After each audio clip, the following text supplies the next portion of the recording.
Welcome, everyone. Thank you for coming to what I hope is going to be a very impactful session for you. I'll give you a little background on what is NANS, the North American Neuromodulation Society, as well as why we are here and what we're hoping to address today for you. Specifically, we were asked to address the opioid crisis that's happening in the United States. For those who don't know, 80,000 deaths on average happen every year from the opioid crisis. The device that we're going to talk about includes about 80,000 implants per year. So there's more people dying than the devices that we're actually getting to implant to help these people. To also put it into perspective, the technology I'm going to talk with you about, neuromodulation, has been around for over 50 years. So that's why it's very disheartening when Jill comes up here and tells me that she has had a spine surgery in the past and a neurosurgeon has not mentioned this to her. I am a neurosurgeon. I'm considered a functional neurosurgeon. I specialize in neuromodulation. This is what I do on a daily basis. I am also the secretary of NANS, the North American Neuromodulation Society. What we do as a society is we try to integrate specialties, different specialties such as orthopedics, neurosurgery, pain management, rehabilitation, all around this therapy, which is meant to treat many ailments and many diagnoses, but most commonly chronic pain. Therefore, what we do at NANS as a society is try to bridge the gap between medical device companies and the physician as well as the patients.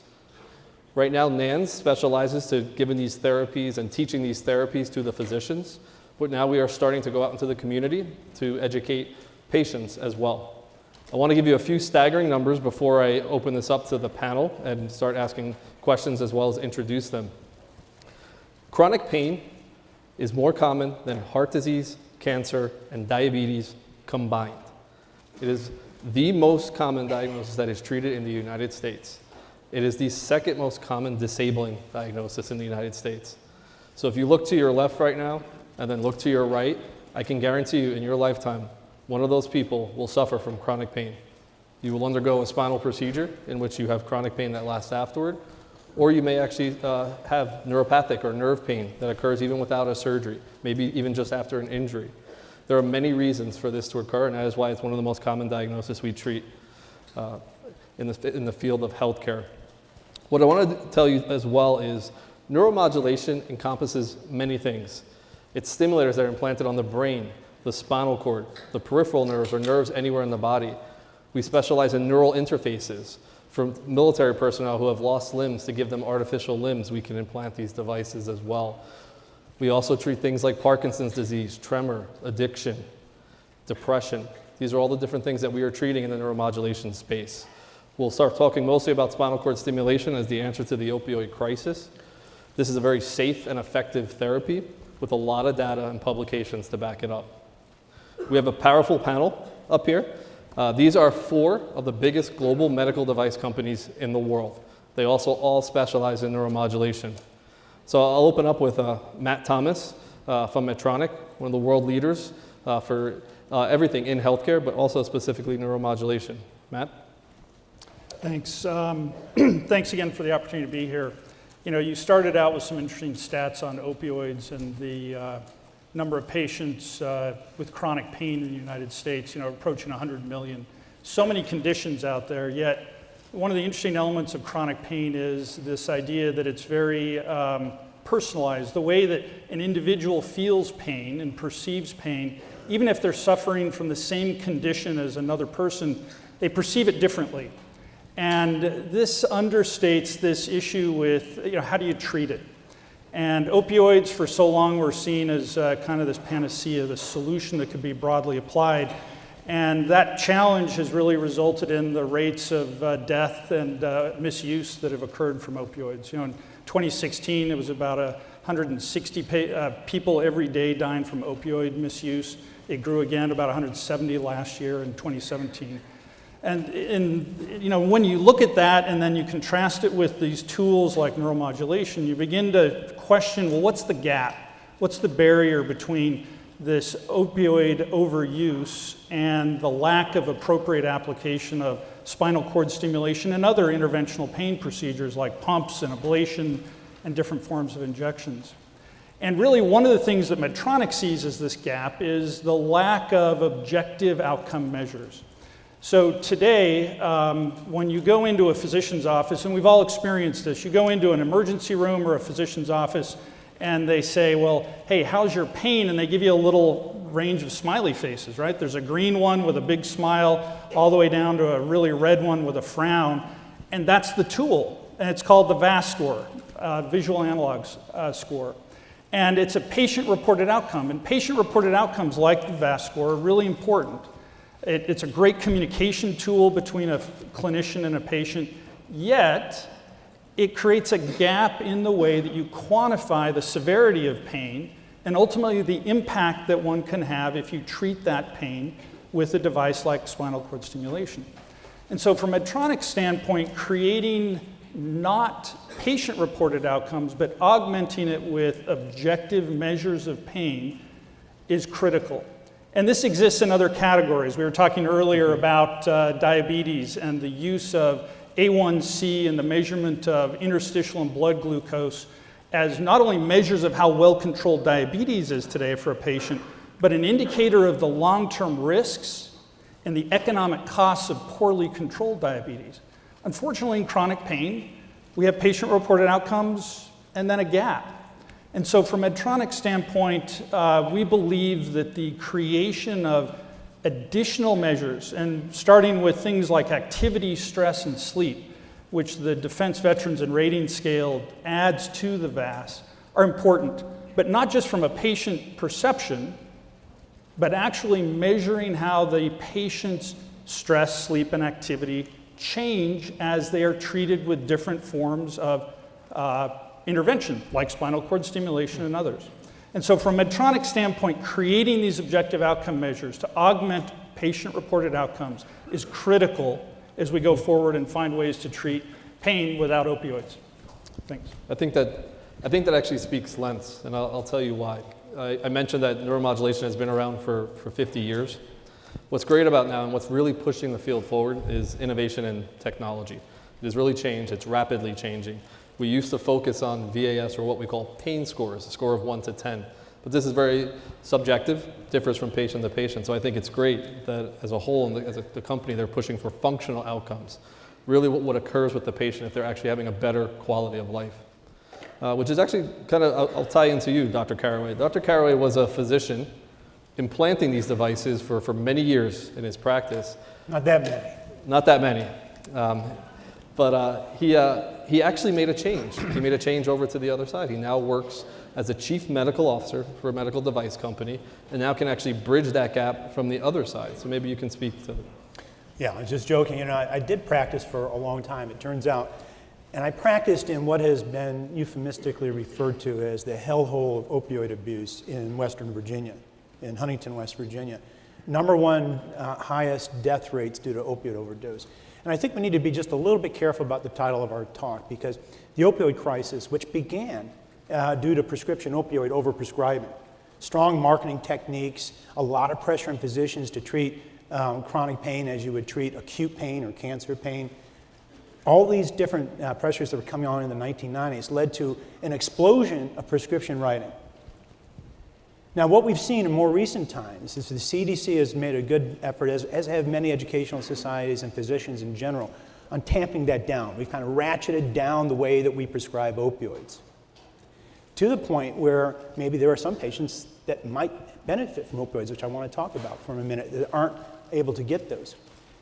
But what we also know is that there are so many patients that had been taking opioids, then became hooked as those prescriptions dried up on much more dangerous drugs. So what's killing everybody now, just to be clear, are not prescription opioids. That's killing some. What's killing everybody now is heroin and fentanyl. And it's coming in from overseas and it's not prescribed.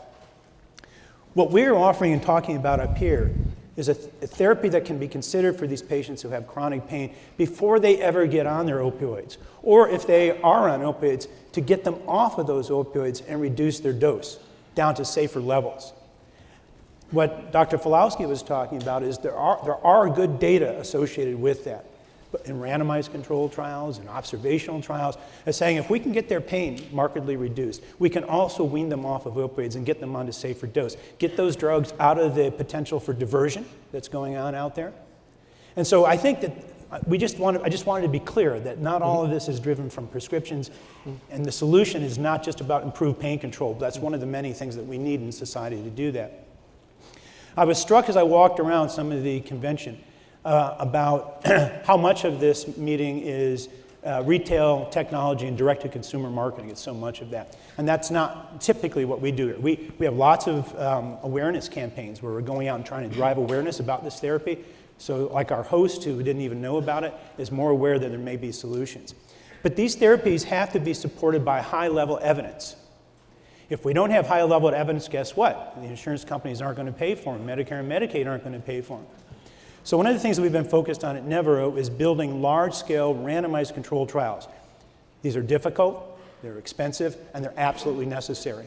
They can't just be marketing trials. They need to be important trials that really can drive payers and physicians into clinical decision-making.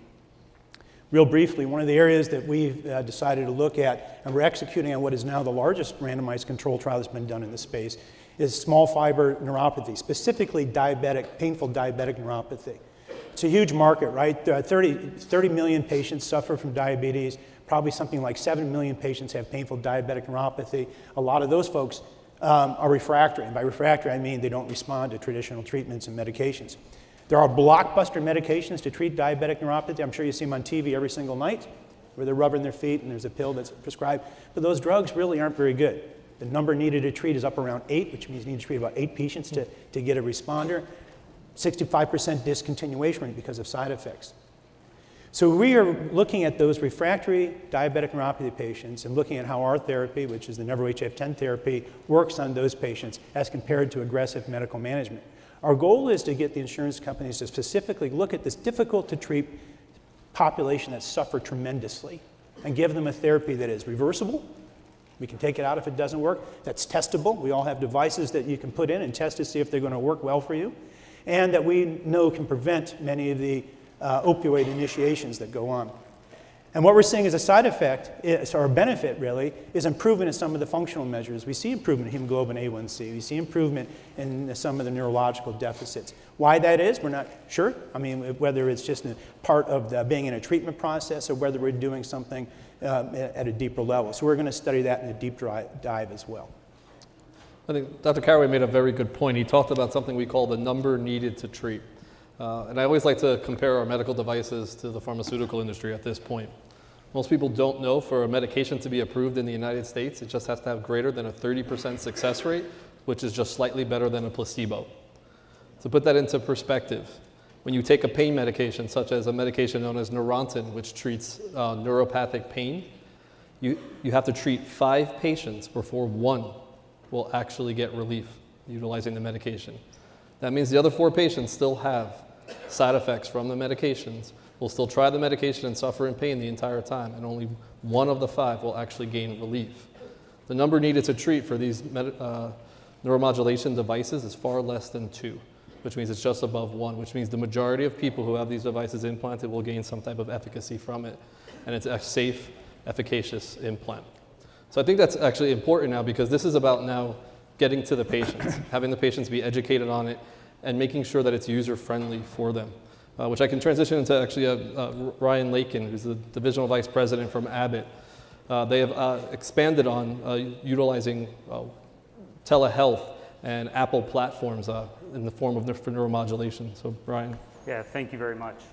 You know, neuromodulation is a life-changing technology that has a significant impact and opportunity for people. We're still in the early innings of neuromodulation, but the impact and opportunities are significant.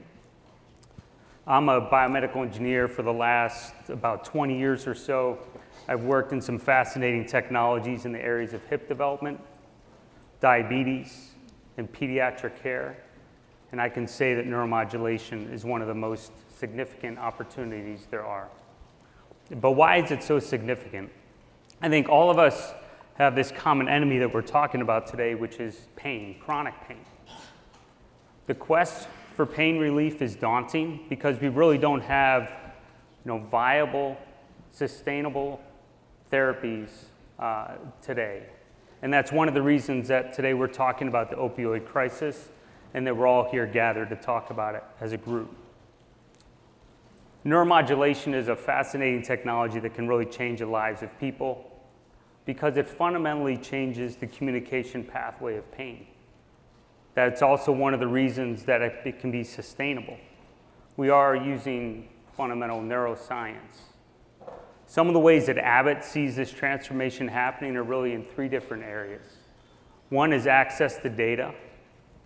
The next is connected devices. And the last is insight-driven decision-making. So access to data. Today, like monitoring a jet engine over at the Atlantic, we can monitor how and our devices are performing for the people that are using them. And that's what Abbott's doing today. It enables better decision-making, better treatment, allows physicians to better manage their patients. Connected devices, what better place to be than CES to talk about connected devices? But today, Abbott's neuromodulation devices use Apple products like iPods and iPads and other technologies in the future to enable patients to start to manage and change their therapies at the convenience of being at home. Technologies like the ones we see at CES today and walking around the floor, as mentioned, there's a lot of great technologies that we think when we start to integrate those into what we see as these complex medical devices, we can simplify and improve outcomes. And finally, insight-driven decisions. Envision someone with chronic pain, maybe an engineer in their 30s, which I'm not anymore, but imagine that. Even we heard about it a little bit earlier. I'm sure, as Dr. Falowski said, there's someone in here, everyone in here knows someone with chronic pain. Maybe the therapy's been working, but now it's not. Insights that we can gain from our connected devices, from the data that comes off the devices, can allow much faster interaction and allow physicians to reach out and directly change that therapy, enable that person to get back to a normal life and get back to work. You know, at Abbott, we don't do development for the sake of iteration. We truly want people, truly don't want to be patients. We truly want to put the person at the center of the therapy and design in that way. And we believe when we do put the person at the center of all of our decision making, we truly can transform the therapy. We heard, and data has also shown, that psychological factors can have a greater impact on quality of life than the severity of pain itself. And so at the end of the day, we really need to do what's best for the patient. And I think we all know for chronic pain that opioids are not the answer to that. So as we continue to drive innovation and put the patient at the center of that therapy, we truly believe that we can transform, improve people's lives, and make them pain-free. So, thank you. Well, thank you, Ryan. I hope that you can see that this panel up here is very impactful and very powerful, because what you're seeing is a chief medical officer who came from the physician side, a divisional vice president. Matt Thomas from Medtronic is in charge of all new therapies for Medtronic. What's interesting now is I'm going to introduce Rafael Carbonero. He's head of research and development. So now he's even going farther into the weeds to bridge that gap between now the company and the physician. So maybe you can comment. Yes, thank you very much, Dr. Falowski. Well, as an 8-year-old boy, a long time ago from Venezuela, a galaxy far, far away, I actually never imagined I'll be talking to you guys here at CES. And as you can guess, my story actually started with Star Wars. Because remember Luke Skywalker's hand? That scene. Wow. How can the brain control that arm? So that scene actually sparked my inspiration to pursuing this career. And it really was a long time ago. And this is the kind of work that we do in neuromodulation. So while I haven't worked in Luke Skywalker's hand, I had the privilege of developing cutting-edge technology that have improved the life of hundreds of thousands of patients who suffer from chronic pain, Parkinson's, and other neurological disorders. You see, in CES, we paid a lot of attention to products that interface with the information superhighway running through our planet. But what we do is, and I find absolutely amazing, is to interface with the information highway that is running through our own bodies. And when we can do that, we can change the life for many patients. What we're trying to do at Boston Scientific is we're trying to improve what we call our ability to speak brainish, the language of the nervous system. And when we have done that, we have seen new technologies that have come and has transformed lives. For example, in the past few years, our team has been dedicated to researching how spinal cord stimulation works for the treatment of pain. And we propose a new hypothesis that is not just one particular mechanism of action, but actually two. There is a fast-acting mechanism of action, and there is a slow-acting mechanism.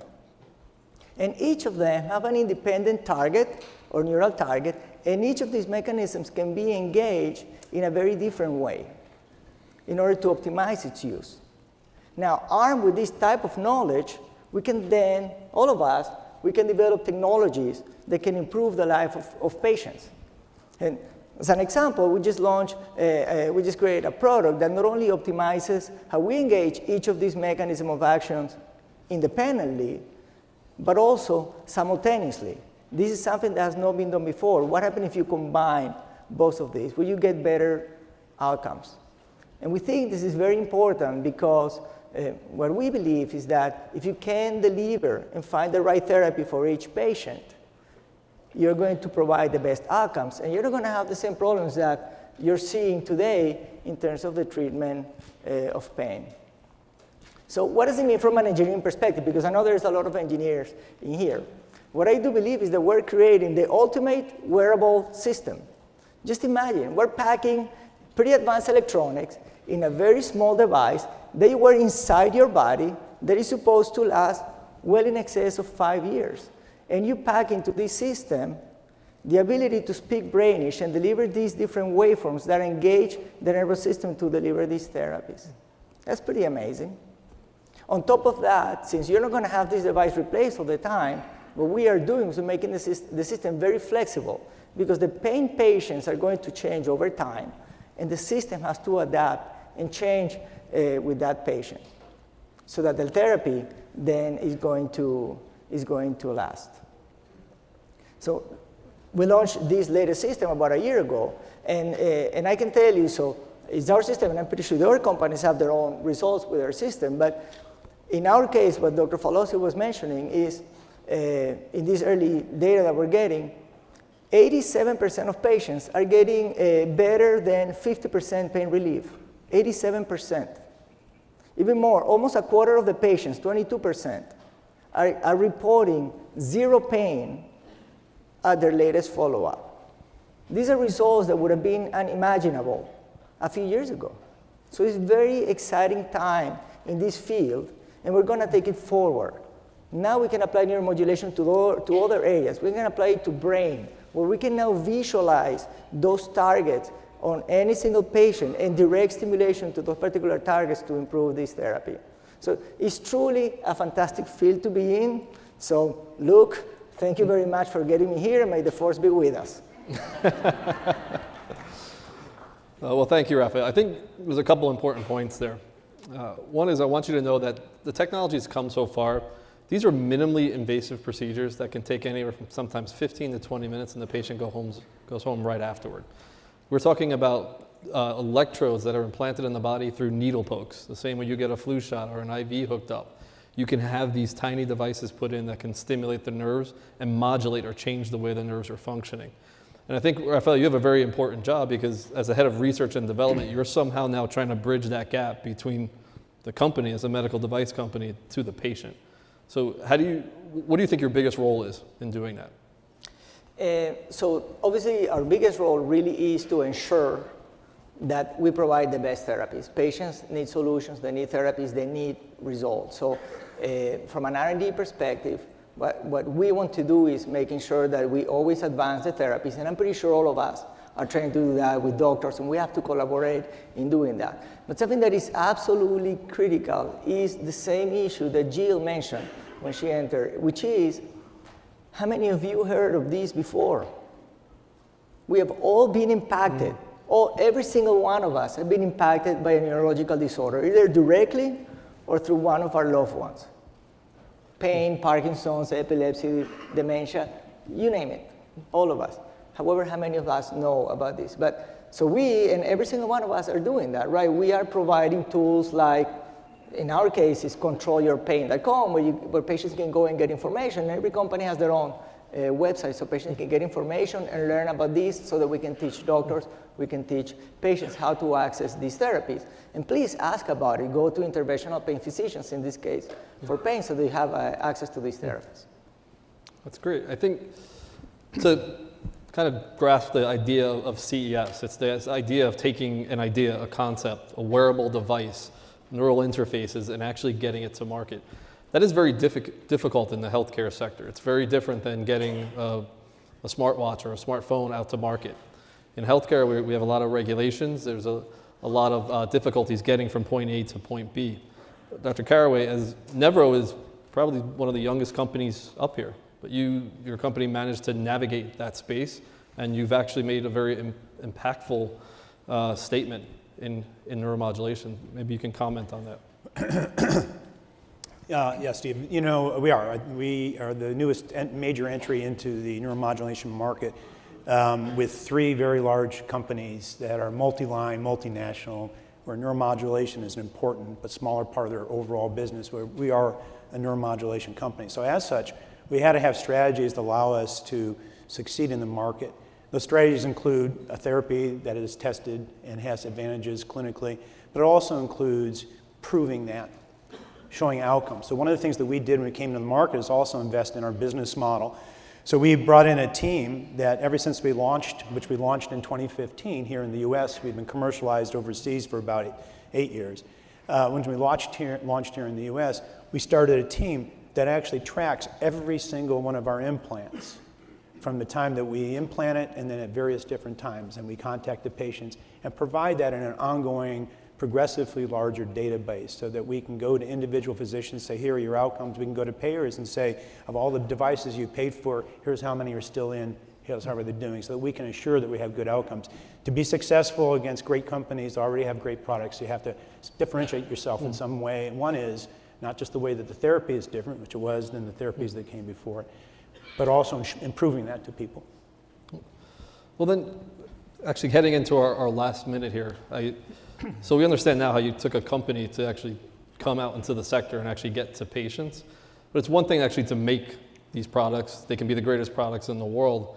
But in healthcare, that doesn't necessarily mean a physician's going to implant it. It doesn't mean that the patient's going to take the implant. So maybe, Matt, how do you drive adoption?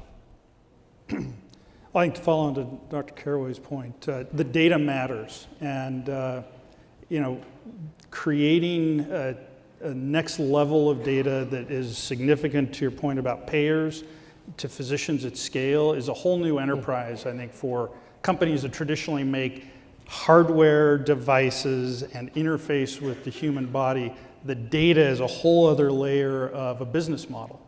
And for us, where our new implantable, each device is spitting out continuously massive amounts of data, reorganizing ourselves to understand it and apply it is just a fascinating challenge. But it's the future of where healthcare is going, and certainly this business in particular.